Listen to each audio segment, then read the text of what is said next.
আজকের ভিডিওটা একটু ইনফরমেটিভ, একটু বড় হবে, বাট আমি চেষ্টা করেছি যতটুকু তথ্য উপাত্ত কালেক্ট করা যায়।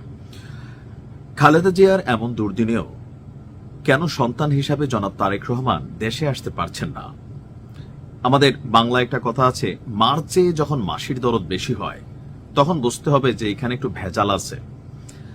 তারেক রহমানের মা বেগম খালেদা জিয়া সন্তান হিসাবে খালেদা জিয়ার প্রতি ওনার চেয়ে কোথাও না কোথাও মানে দুনিয়াতে আর কারো বেশি খালেদা জিয়ার প্রতি ফিলিংস হইতে পারে না, বা যাদের হচ্ছে তাদের ভেতরের উদ্দেশ্যটা কি এ নিয়ে কিন্তু সন্দেহ আছে। জনাব তারেক রহমান যেহেতু আম আদমি না, নিশ্চয়ই এমন কিছু আছে যেটার জন্য তিনি বাংলাদেশে আসতে পারছেন না। দেশের ভেতরে কোনো একটা ষড়যন্ত্র তত্ত্ব হয়তোবা আছে।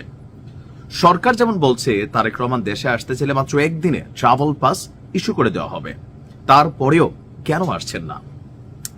রাজনৈতিক কারণগুলোর বাহিরে একটা ছোট্ট ঝামেলা আছে। এই ছোট্ট ঝামেলাটা হচ্ছে, যদি তিনি এই মুহূর্তে একবার যুক্তরাজ্য থেকে বের হয়ে যান, তাহলে দ্বিতীয়বার যুক্তরাজ্যে ঢুকতে গেলে ওনাকে অনেক কঠিন একটা পরিস্থিতির সম্মুখীন হতে হবে। ধরেন তিনি বাংলাদেশে আসলেন, আসার পরে কোনো কারণে এখানের পরিস্থিতি প্রেক্ষাপট বদলাই গেল, কারণ এদেশে তো এমনই হয়, যারা খুব কাছের মানুষ থাকে আপনি দেখবেন যে তারাই তো মানুষকে বাস দেয়। এখন এই মুহূর্তে যে কে মিত্র কে শত্রু এটা অনেকটা বুঝতে কষ্ট হচ্ছে জনাব তারেক রহমানের, বা ওনাদের যারা টিম আছেন ভেতরের গল্প ওনারা জানেন। তো যদি কোনো রকম খারাপ সিচুয়েশন হয় তাহলে তিনি যদি ব্যাক করতে চান, কোথায় ব্যাক করবেন?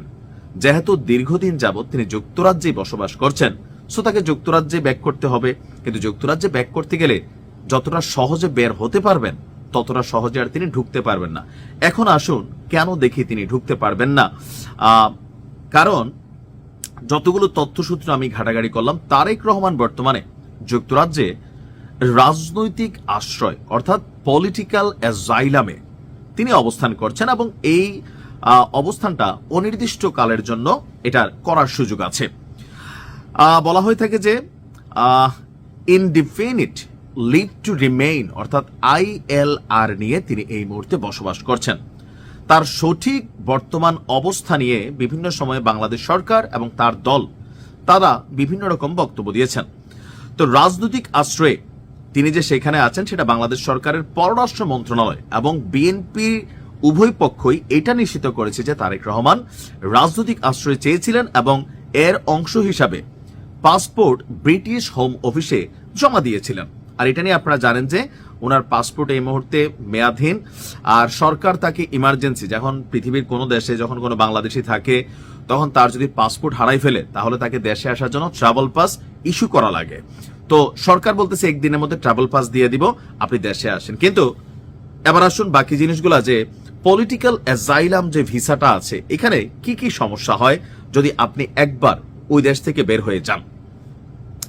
পলিটিক্যাল অ্যাজাইলাম বা রাজনৈতিক আশ্রয় হল আন্তর্জাতিক আইন অনুযায়ী এমন একটি সুরক্ষা ব্যবস্থা যার মাধ্যমে রাষ্ট্র এমন কোন ব্যক্তিকে আশ্রয় দেয় যিনি নিজের দেশে রাজনৈতিক নিপীড়ন, ভয়ভীতি বা নির্যাতনের শিকার হয়েছেন, বা এমন পরিস্থিতির শিকার হওয়ার যুক্তিসঙ্গত ভয় পান।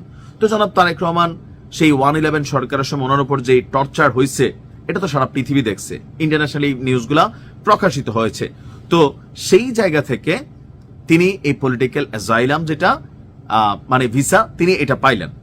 এই সুরক্ষা ব্যবস্থার প্রধান উদ্দেশ্য হলো যে সকল ব্যক্তিরা জাতি, ধর্ম, জাতীয়তা, নির্দিষ্ট সামাজিক গোষ্ঠীর সদস্যবোধ বা রাজনৈতিক মতাদর্শের কারণে নিজের দেশে নিরাপদ বোধ করেন না, তাদের নিরাপত্তা নিশ্চিত করা। তো 1951 সালের জেনেভা কনভেনশন এবং 1967 সালের প্রটোকল রাজনৈতিক আশ্রয়ের মূল ভিত্তি। এই চুক্তিগুলোতে স্বাক্ষরকারী দেশগুলো আশ্রয় প্রার্থীদের অধিকার রক্ষা করতে হবে। এখন যখন আপনি ওই দেশ থেকে একবারের জন্য বের হইতে চাইবেন, একবার, তখন হচ্ছে কি আপনি ওই দেশে আশ্রয় নিয়েছেন যে ভাই দেশে গেলে আমার প্রাণের হুমকি আছে, আমার পরিবারকে মাইরা ফেলতে পারে, আমারে মাইরা ফেলতে পারে। সো এরকম ইস্যু দিয়ে কিন্তু ওই দেশ আপনাকে আশ্রয় দিচ্ছে। যখন আপনি রিটার্ন যাচ্ছেন দ্যাট মিনস হচ্ছে আপনার ওই প্রেক্ষাপটটা নাই, আপনি এখন ভালো আছেন, আপনার পরিবেশ, প্রেক্ষাপট, পরিস্থিতি বদলাই গেছে, সুতরাং আপনি যাইতে পারেন।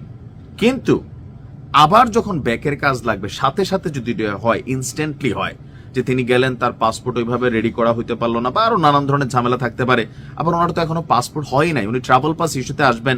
ট্রাভেল পাস ইস্যুতে বিদেশ থেকে বাংলাদেশে যাওয়া যায়।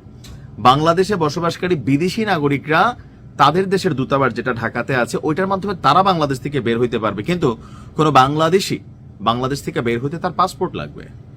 এখন জনাব তারেক রহমানের একদিকে পাসপোর্ট নাই, ট্রাভেল পাস ইস্যুতে সরকার 24 ঘন্টার মধ্যে ওনারা দেশে যাওয়ার সুযোগ করে দিচ্ছেন ঠিকই, কিন্তু বাংলাদেশ থেকে বের হবেন কিভাবে যদি আল্লাহ না করুক পরিস্থিতিটা ভিন্ন কোনো কিছু থাকে, কারণ যে কোনো সময় যে কোনো কিছু ঘটতে পারে। তো এই সকল কারণে জনাব তারেক রহমান বেসিক্যালি যে সমস্যাগুলোর মধ্যে এটা একটা মেজর ফ্যাক্ট, সম্ভবত এটা একটা মেজর, আরো হয়তো ভেতরে অনেক ঘটনা আছে। তবে আমরা চাই তিনি যেভাবে হোক নিরাপদে বাংলাদেশে আসেন, আয়শা ওনার মায়ের সাথে দেখা করেন, আর কোনো পরিস্থিতি তৈরি না হোক। তো এই হলো অবস্থা, এটা আমার ব্যক্তিগত অ্যানালাইসিস, বাকিটা আল্লাহ ভালো জানে, দেখা যাক কি হয়। আসসালামু আলাইকুম।